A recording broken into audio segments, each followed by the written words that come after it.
Lo que me interesa ahora es juntarnos en pequeños grupos durante 20 minutos, no más, media hora, para justamente recuperar quiénes somos, dónde estamos, ¿no? De dónde venimos, a partir de dos líneas de reflexión o preguntas, como quieran llamarlo.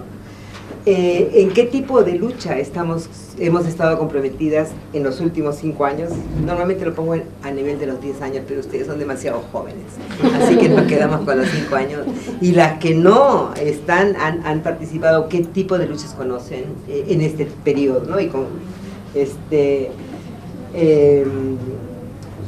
Y la segunda pregunta es, ¿qué vivencias dejó esta experiencia de lucha? Bueno, nosotros que veníamos de grupos, hola a todas, nosotros que veníamos de grupos súper diferentes, empezamos a pensar primero qué había significado el feminismo o por qué pensar desde el feminismo o qué significa ser feminista o no ser feminista, porque no todas éramos feministas, y vimos que eso tenía una interacción con lo político y con la política. De qué manera no era lo mismo pensar la política y lo político, y esta idea de institucionalización versus los movimientos que son más desagregados, más nuevos, que no tienen este afán tampoco de continuidad, ¿no? Como de intervención más directa y menos jerárquica quizás. Entonces ahí surgió un núcleo interesante de discusión de hacia dónde apuntar, cómo articular las demandas y cómo también es interesante intervenir en espacios que sí son de políticas más tradicionales, relacionadas con el Estado, relacionados con otros espacios, pero que no pueden ser dejadas de lado porque si no sería un desastre. Después tenemos un núcleo de derechos humanos y feminismo, sobre todo para referir a los conflictos y las posibilidades de articulación entre esos dos espacios, formas de pensar lo político también, que tiene que ver, especialmente en Chile, gracias, con la idea de, o sea, con los problemas relacionados con la dictadura, con la construcción de la figura de la víctima, quiénes pueden dar cuenta de su testimonio, desde dónde, cómo se construye la idea de los compañeros caídos, detenidos, desaparecidos, cómo ahí operan o no están operando distinciones de género, cómo se da cuenta de ciertas violencias específicas que fueron ejercidas sobre las mujeres, pero que en el gran horizonte de la discusión de los derechos humanos no siempre aparecen, porque hay cosas de las que no queremos hablar, sobre cosas que no podemos hablar, porque son demasiado dolorosas o demasiado vergonzosas para las mismas mujeres, espacios que quizás no se abren, discursos que no tienen acogida, etcétera, etcétera. Después, me voy apurando, después viene lo cotidiano como espacio de resignificación, que en el fondo es lo que nos ha llevado a querer ser feministas o acercarnos al feminismo, a pensar desde los feminismos, que no es lo mismo ninguna de las tres cosas, pero se interrelacionan, las diferencias, las experiencias, las identidades, cómo estas cosas también hay que desarticularlas, pero cómo también son lugares estratégicos desde los cuales pararse y poder articular distintos discursos en distintos momentos, porque no todos los discursos son iguales siempre. Y después viene el tema de los movimientos sociales y la reproducción de la violencia, que fue algo sobre lo que en realidad estuvimos, fue que yo creo que lo que más de acuerdo estuvimos, que tiene que ver con por qué posicionarse como feminista o hacer críticas a las estructuras hegemónicas del género, pensando en la forma en que los mismos movimientos sociales que vienen a revolucionar el status quo, a mover las cosas, a repensar las formas en que nos relacionamos con otros y con el Estado y con las instituciones, reproducen sin querer ciertos problemas que son graves, o incluso queriendo, porque además no todas las cosas son tan inocentes tampoco. Entonces, problemas para hablar de ciertos temas que parecen ser no tan importantes, o agendas secundarias o agendas valorías que en realidad se dejan de lado, pensemos en el aborto, problemas de reproducción de las hegemonías de los hombres sobre las mujeres, problemas de construcción simbólica de ciertas identidades como periféricas o necesarias de superar, bromas dentro de la izquierda sobre el hecho de ser homosexual. Estábamos pensando en el MBL, estábamos pensando también en Piñera Tinecía, este grito que era tan famoso entre los estudiantes de las universidades, que es tan tremendo y súper violento, o a la vez se lo mete por Lollín, que también es como reposicionar lo que no queremos ver, pero que en el fondo articula lo homosexual como lo abyecto desde los movimientos de izquierda más revolucionarios que eran los estudiantes chiquititos y no tan chiquititos en la calle en 2011, ¿no? Eso, más o menos. Ok, gracias. ¿El otro grupo? ¿Cuál es? Que nosotros todavía no pegamos todo. Bueno, comienza a pegar aquí acostado mientras alguien nos va ayudando con esta, que el grupo 3 que está acá. Nosotros el 1 acá la voy a Mientras que habláis, para terminar de no, sí, que ya termine de pegar usted sigue. Bueno, nosotros en el grupo 1 dialogamos principalmente respecto a identificar las luchas en las que habíamos estado y desde ahí también brotaron las experiencias. Hay puntos comunes, este tema de participar en espacios políticos estudiantiles, también en espacios políticos quizás más estables como son los partidos, pero a la vez de haber encontrado que incluso en esos espacios las mujeres o las feministas tenían que volver a reunirse porque la lucha ahí con el espacio poder formal siempre va a haber un nudo crítico, ¿no? Como el tema desde por lo menos desde los movimientos estudiantiles. Compañeras también que habían estado participando en las luchas por la autonomía del cuerpo, por el aborto, por los derechos sexuales y reproductivos, y encontrando ahí que incluso esa misma discusión tenía discusiones internas, ¿no? El tema de en qué momentos se legaliza, no se legaliza, cuál es la discusión, cuáles son los aportes, estando ahí desde un lugar también de activismo. También compañeras que habían estado participando desde un activismo, un feminismo antirracista, quizás llegando primero desde un interés más académico, pero que igual obliga a vincularse de un lugar más del activismo, al igual que experiencias de vinculación al feminismo desde el activismo, desde los movimientos campesinos e indígenas feministas, que también sitúan otra agenda que es distinta a la agenda feminista urbana, lo que pasa en los espacios rurales o campesinos e indígenas, y que también son luchas interesantes, importantes de visibilizar. Las disidencias sexuales también, compañeras que habían estado participando desde lugares de activismo, de apoyos quizás más profesionales, pero que se encuentran también espacios de quiebres o complejidades dentro de los propios movimientos de disidencia sexual, ¿no? En que a veces te obliga a tomar otra decisión, salirse de ese espacio, replantearse el feminismo o plantear el feminismo dentro de esos lugares también puede ser problemático. Y también, bueno, pensamos las luchas del feminismo como un feminismo interseccional, es decir, que se cruza constantemente desde distintos lugares, e incluso las luchas del feminismo dentro de las iglesias, ¿no? Los cuestionamientos, las problematizaciones que se hacen dentro de esos espacios que a priori pueden ser vistos como muy conservadores, pero que igual hay discusiones muy ricas que se están dando.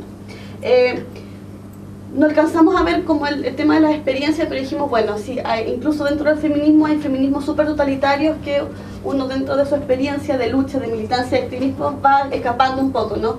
Cuando el discurso se hace esencialista, cuando el discurso se hace hegemónico, y como yo creo que uno de los elementos comunes fue que muchas habíamos llevado tránsitos desde el activismo cuando notábamos que había un lugar ahí en que era un discurso que se instalaba hegemónicamente o que se daba por hecho y el cual obligaba a que todos tuvieran que pensar igual, no, que obligaba a moverse, ¿no? El feminismo también es ese quiebre, esa constante pregunta y duda.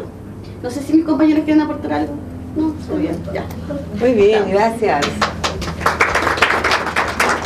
El grupo 3, entonces.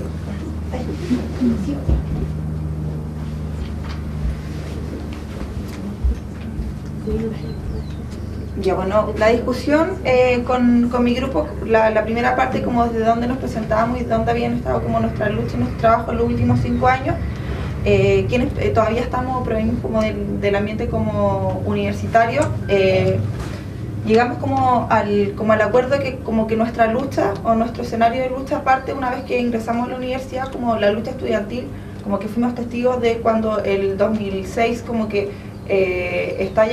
comienza a estallar el conflicto estudiantil, y luego el 2011, que para todos los que lo vivimos como una fecha como que nos ha quedado como súper marcada y es como lo que nos hace seguir como con esta lucha. También compañeros que han participado como de la lucha de lo que es la diversidad sexual, y acá un aporte re importante en la investigación y aporte de las políticas públicas. Una de nuestras compañeras de grupo, María Luisa, trabajó en los últimos años en el CERNAM. Entonces también es una experiencia que quizás que era como un poco ajena, y conocer esta realidad. Y algo que yo destaco en la conferencia ayer en Valparaíso, que por primera vez escucho hablar de esto, que es la teología feminista, y que cada una de nuestras compañeras de grupo también como que nos hace ser parte como de esta discusión, que también quizás puede ser un poco alejado o uno no conoce mucho de lo mismo.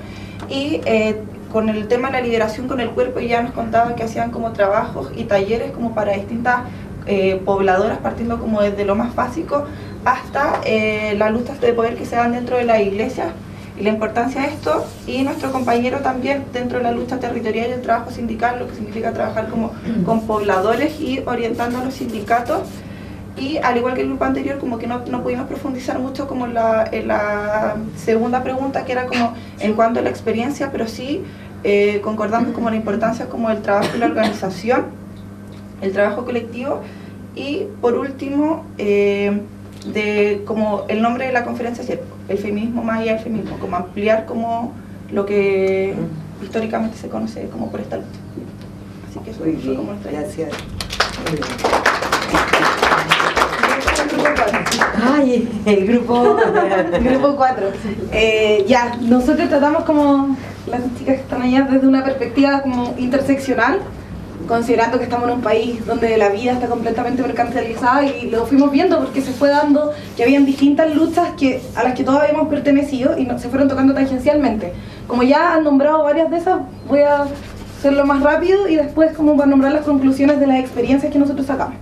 Entonces, bueno, varias habíamos estado ligadas como al tema del movimiento estudiantil, tiene que ver un poco como generacional dentro de nuestro grupo, como el tema del fin al lucro, luchas locales que habían en algunas universidades, las chiquillas de la Central, algunas que habíamos estado en una toma de la facultad, pero como igual siempre impulsando eso.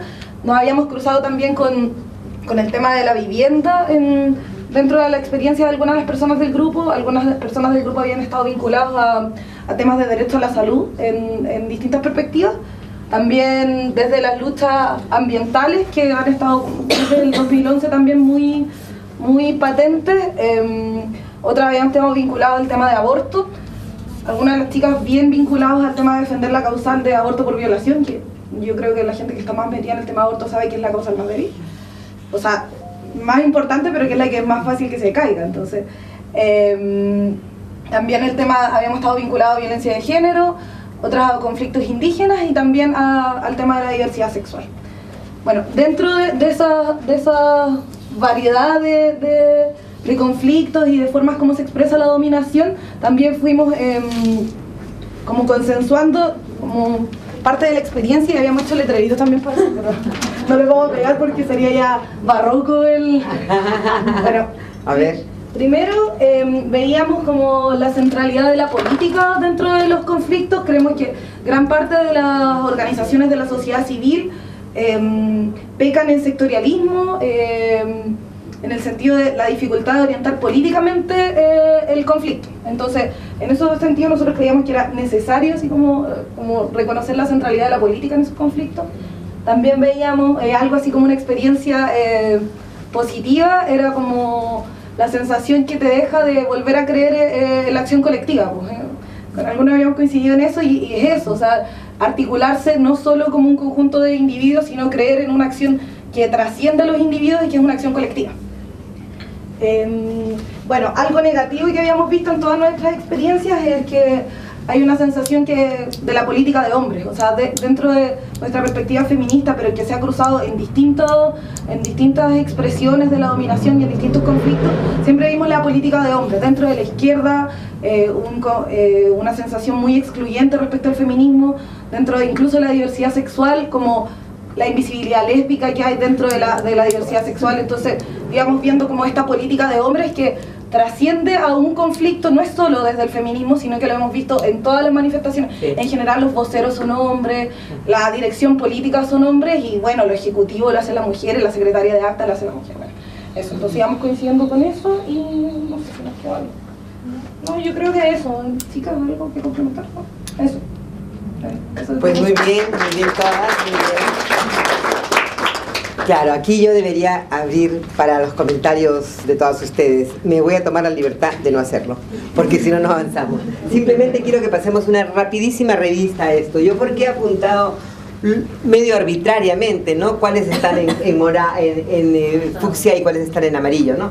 Traté de poner en fucsia aquellos que aparecen claramente como luchas feministas, ¿no? O sea, la lucha por el cuerpo, los feminismos de diferentes expresiones, la lucha por el aborto, violencia de género, diversidad sexual, obviamente dentro de la mirada feminista, ¿no? Entonces ahí hay una insistencia bien interesante, una pregunta a levantar, que yo creo que es más o menos clara en el tipo de lucha que ustedes están haciendo, a partir del diagnóstico que ustedes acaban de hacer, o sea, cómo la política es básicamente masculina, suponiendo que el feminismo es un movimiento político, las luchas que no son estrictamente, entre comillas, feministas, como la lucha estudiantil, le he puesto en amarillo porque tiene obviamente la potencialidad de ser una lucha feminista, pero no necesariamente siempre lo es, ¿no es cierto? Ahí hay un salto importante que dar en esto. Lo mismo el derecho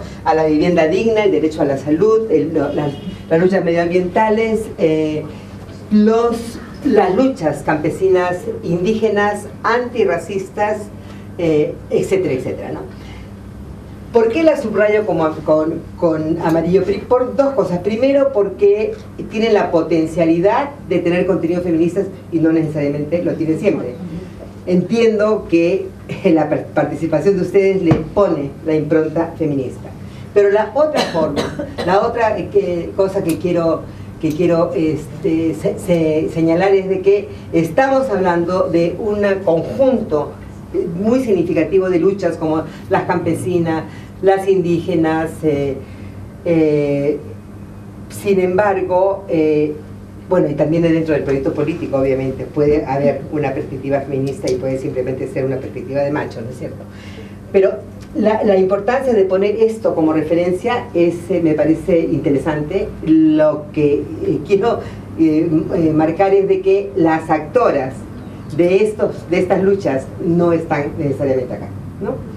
Lo que no significa que esas luchas no sean nuestras, pero hay una actoría con la cual nosotras tenemos que entrar, evidentemente, en un momento determinado a dialogar. Levantan ustedes el feminismo interseccional, que quiero verlo ahora en este momento, y los feminismos dentro de la Iglesia, que creo que nos indican una cosa bastante interesante, es decir, la Iglesia, la jerarquía eclesiástica, es evidentemente una de las limitaciones más grandes que tenemos en general para toda nuestra agenda, pero básicamente para nuestra agenda de aborto y para nuestra agenda de diversidad sexual, no para la agenda de violencia. La agenda de violencia pasa piola, hasta para los sectores más liberales y de derecha. Bueno, no todas las formas de violencia, pero más o menos la gran cantidad. Pero estos son como los nudos más complicados que pueden existir, ¿no? Entonces, aquí yo sí creo que tenemos una mirada no todas, pero un conjunto significativo de luchas que se han dado y que se están dando en este momento en Chile, donde los feminismos tienen improntas importantes en varios de ellos, donde el movimiento estudiantil ha desarrollado una de las luchas más significativas, no solamente en Chile, sino en América Latina, y donde un conjunto de otras luchas aparentemente tienen referencia con el tipo de propuestas y el tipo de lucha que ustedes están llevando adelante, ¿no? Primer acercamiento, si hablamos de las agendas feministas, encontramos entonces varias entradas. Unas son las típicamente, históricamente, básicamente feministas, y las otras son aquellas donde los feminismos están tratando de conocer, de participar, de influenciar. Eso lo dejamos abierto para la discusión. Bueno, entonces, simplemente quiero sacar algunas de las conclusiones de esta parte, ¿no? Y quiero partir de la centralidad de la política, que varias de ustedes, casi todos los grupos, creo que lo han expresado o lo han discutido internamente, ¿no? ¿Cómo lograr, entonces, hacer política feminista? Porque no estamos hablando simplemente de activismo feminista, estamos hablando de un feminismo como un proyecto político de transformación que va más allá de las mujeres, porque el mundo evidentemente estamos luchando por nuestros derechos, pero en un mundo que no cambia en muchas otras dimensiones, nuestros derechos van a quedar siempre arrugados, al costado, insignificantes, sin ningún tipo de posibilidades de ejercicio, ¿no? Eso lo vamos a ver un poco más después con la democracia, pero hay dos conceptualizaciones que me interesa desarrollar para ir cerrando esta parte. La primera, que ustedes ya lo han sacado, es esta idea de la interseccionalidad. ¿Por qué es tan importante, no? Primero porque seguramente ustedes ya conocen, pero esta es una categoría política, una herramienta de análisis, dicen muchos. Yo creo que es una categoría política y es un nudo estratégico a considerar, especialmente en América Latina. La propuesta de la reflexión sobre la interseccionalidad viene de experiencias de lucha, no viene del cerebro de ninguna así lúcida feminista, viene de las negras norteamericanas luchando por su visibilidad dentro de un movimiento feminista básicamente hegemonizado por el feminismo blanco, donde la posibilidad de otras voces no estaba presente. Entonces lo que dicen las negras es, miren, nosotras estamos oprimidas como mujeres, pero no solamente. La raza para nosotras es una dimensión absolutamente fundamental. Si ustedes no consideran nuestra voz articulando género y raza, es una voz parcial que no nos lleva muy lejos. A esta mirada, por supuesto, se suman también las feministas indígenas, las feministas afro, en fin, todas las diversidades que comienzan a surgir con enorme fuerza, especialmente en las últimas décadas o las primeras décadas del siglo XXI, realmente, para decirlo, ¿no? Entonces, la idea central es de que las diversas vidas de las mujeres están teñidas no solamente por su diferencia de género, sino por el conjunto de otras subordinaciones y exclusiones. Y la idea es reconocer que todas estas diferentes categorías de opresión están en conexión, no están aisladas. Uno no puede pensar en una mujer negra sin pensar en cómo la raza está impactando su perspectiva, ¿no? Entonces supone una interacción de opresiones que hace entonces que unas mujeres seamos más ciudadanas que otras mujeres, pero también, y creo que eso es lo más interesante, supone la interseccionalidad de perspectivas de lucha.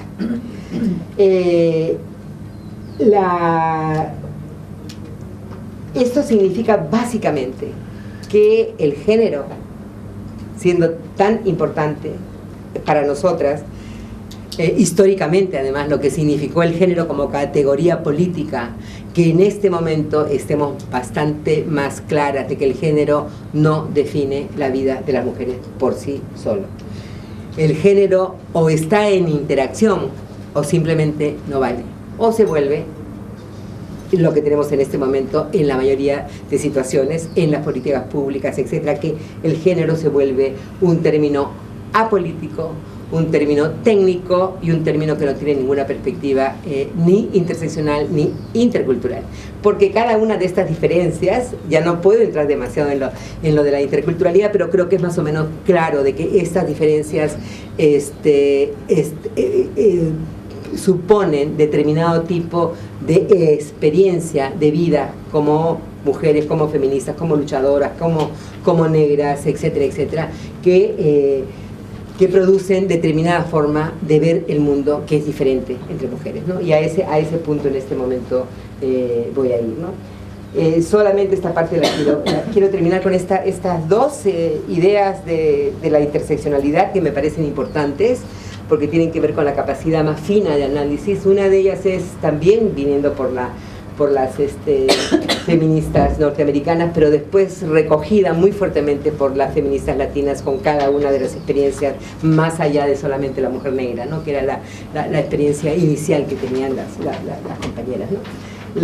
Que una es lo que ellas dicen, podemos diferenciar a la interseccionalidad desde dos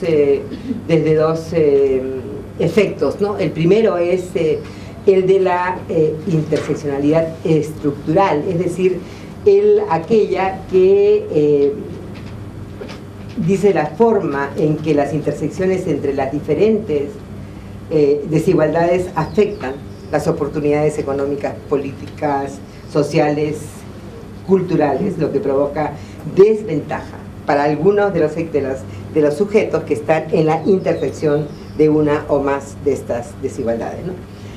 Por ejemplo, y exacerba determinadas desigualdades, evidenciando, por ejemplo, cómo el racismo amplifica el sexismo. Basta ver el cuerpo, cómo se ve el cuerpo de las mujeres negras, por ejemplo, o cómo y cuándo la explotación de clase refuerza la homofobia, o cómo la heteronormatividad afecta a las lesbianas, las deja de lado, las invisibiliza o las persigue igualmente a los gays, pero menos. Es impresionante cómo también en estas diversidades están las mujeres llevando una parte más complicada, ¿no? O cómo, por ejemplo, ser mujer negra impide acceder a trabajos imaginados para blancas, es decir, trabajos de buena presencia. Entonces, marca la vida cotidiana de las mujeres y no solamente es una sumatoria y bueno, y el otro efecto de la interseccionalidad es aquella interseccionalidad política, es decir, que nos permite constatar cómo las estrategias políticas que pretenden abarcar una desigualdad concreta no son neutras, sino no son neutras en relación a las demás desigualdades, ¿no? Por el contrario, pueden promover la igualdad de género en algunos sectores y al mismo tiempo discriminar a otras mujeres. Estoy hablando, por ejemplo, de las mujeres indígenas. Legislaciones que nos dan determinado tipo de leyes de igualdad a las mujeres y que, sin embargo, al no tener perspectiva intercultural, dejan afuera al conjunto mayoritario de las mujeres que no responden al modelo hegemónico de ser mujer, ¿no? En el Perú esto lo aprendimos realmente con mucha fuerza y con mucho dolor, porque luchamos durante muchos años por que el gobierno aprobara el LIO, que es la Ley de Igualdad de Oportunidades, ¿no? Y logramos que la aprobara, y era bastante completa, porque ahí realmente habíamos puesto absolutamente de todo lo que era importante para nosotros, incluso los derechos sexuales y reproductivos, que claro, no los aprobaron, pero les dejaron de tal forma de que había una cierta apertura para lograrlos más adelante, pero quitaron el derecho de diversidad sexual, que habíamos trabajado tan fuertemente con las compañeras lesbianas, bisexuales, todas nosotras, ¿no? El movimiento feminista peruano, lo tengo que decir con culpa y vergüenza, fue al ministerio y aceptó firmar el lío. Muchas de nosotras no fuimos en resistencia, pero no tuvo ningún efecto, porque o firmas o no firmas, ¿no es cierto? Y entonces eso significó un quiebre durante un buen tiempo con las compañeras evidentemente lesbianas. O sea, creo que más o menos está claro ese sentido, ¿no? Otro ejemplo dramático de discriminación interseccionada y múltiple que conjuga en nuestros países por lo menos, que conjuga las exclusiones étnico-raciales, patriarcales, capitalistas, coloniales, etcétera, es el que se expresa, por ejemplo, en las trabajadoras del hogar, ¿no?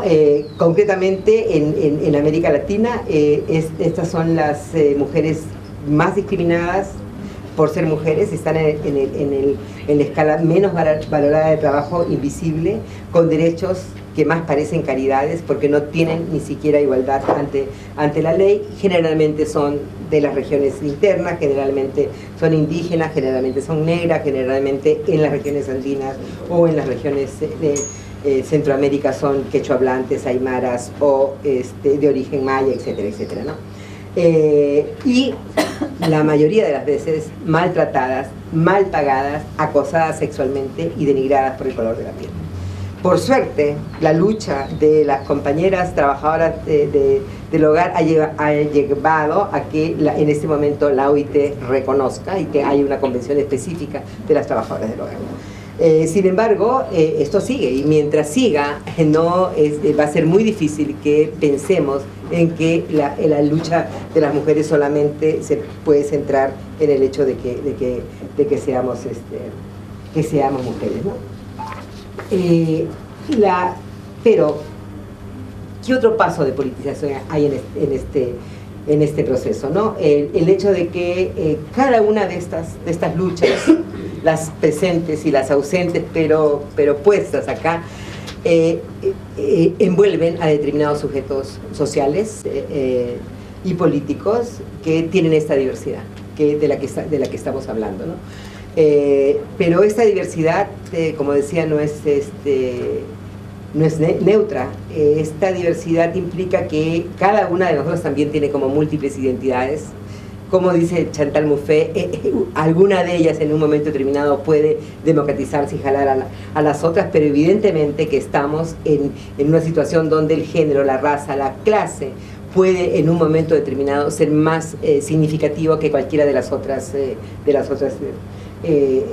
discriminaciones, ¿no? Entonces, primero, estamos frente a múltiples formas de opresión y a múltiples identidades en cada una de las mujeres, ya sea a nivel personal o colectivo. Y entonces lo que se conoce y cómo se conoce está en relación a la realidad y a las perspectivas del sujeto conocedor. Y el sujeto conocedor está diferenciado justamente por esta articulación interseccional de las diferentes opresiones en un momento determinado, ¿no? Y entonces también nos evidencia una cosa doble quizás, ¿no? La importancia de recuperar conocimientos que vengan de experiencias diversas, como son estas, pero al mismo tiempo la enorme parcialidad de cada uno de nuestros conocimientos que parten de nuestra experiencia. Porque evidentemente las experiencias que tenemos nosotras como feministas en nuestra memoria, en nuestros cuerpos, en nuestras luchas, tienen que ver con esta situación en la que estamos en este momento, posiblemente la mayoría de nosotras, ¿no? Mujeres más de clase media, mujeres más urbanas, mujeres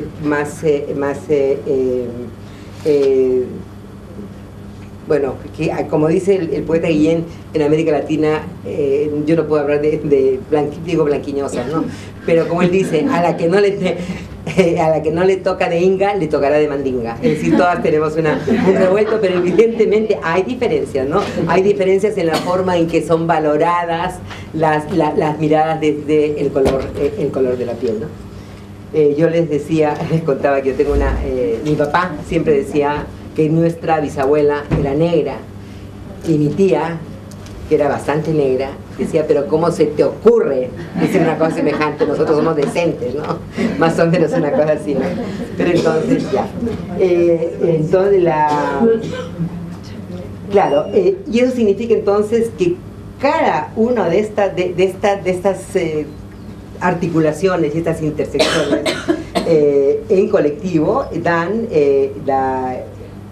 una forma de analizar la realidad, ¿no? Pero esto evidentemente no surge de la noche a la mañana. Yo por eso que estaba interesada en ver, simplemente lo dejo para la reflexión, qué es lo que ha significado para ustedes las luchas en estos procesos, ¿no? Porque esos pensamientos situados, estos conocimientos específicos comienzan a ser casi una especie de proceso acumulativo que se sustenta en la experiencia de lucha, ¿no? Que no surge en la academia, que no surge de la noche a la mañana, que surge de procesos de lucha y de confrontación en disputa con otros posicionamientos que desconocen su valía o su existencia. O sea, es clarísimo, nosotras en el movimiento estudiantil hemos tenido que pelear mucho para la visibilidad de la lucha y el aporte de las mujeres, ¿no es cierto? Y ahora, bueno, tenemos líderes extraordinarios que han salido del movimiento estudiantil, pero ha sido un proceso fuerte. Las compañeras feministas indígenas cuentan no solamente cómo han tenido que luchar en relación a las feministas que no veían el tema de racismo como algo a levantar como parte de la agenda, sino al interior de sus organizaciones, porque evidentemente lo de género estaba totalmente dejado de lado, ¿no? Entonces esto va, el conflicto, y esa es una palabra que voy a recuperar cada vez más que pueda, el conflicto produce también conocimiento y perfila identidades y posibilidades de avance, ¿no? Entonces desde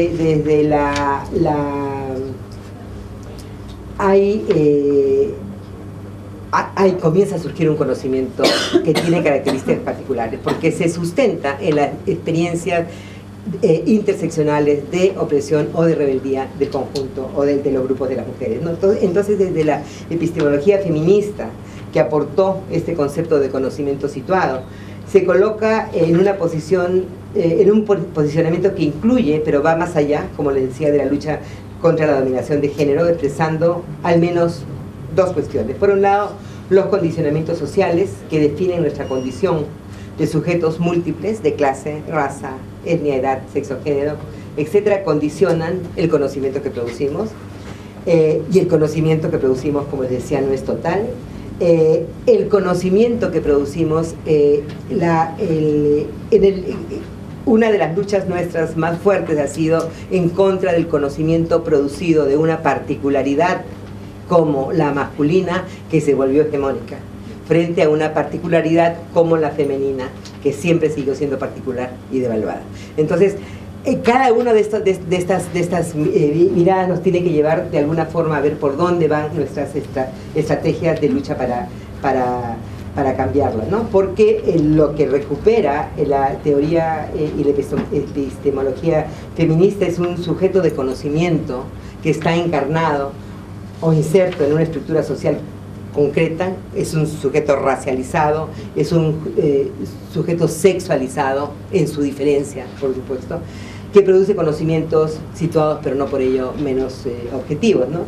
Y ello tiene una consecuencia muy importante en el sentido de que no solo rechaza la pretendida objetividad de las ciencias y del conocimiento, sino que recupera la subjetividad como una dimensión fundamental y fundante de lo que es la producción de conocimientos y la forma en que nos acercamos a analizar la realidad. Y esto creo que es una de las dimensiones también muy importantes, ya haciendo la ligazón con lo que va a venir después, de lo que los feminismos aportan a la democracia, ¿no? La recuperación de la subjetividad como política, ¿no?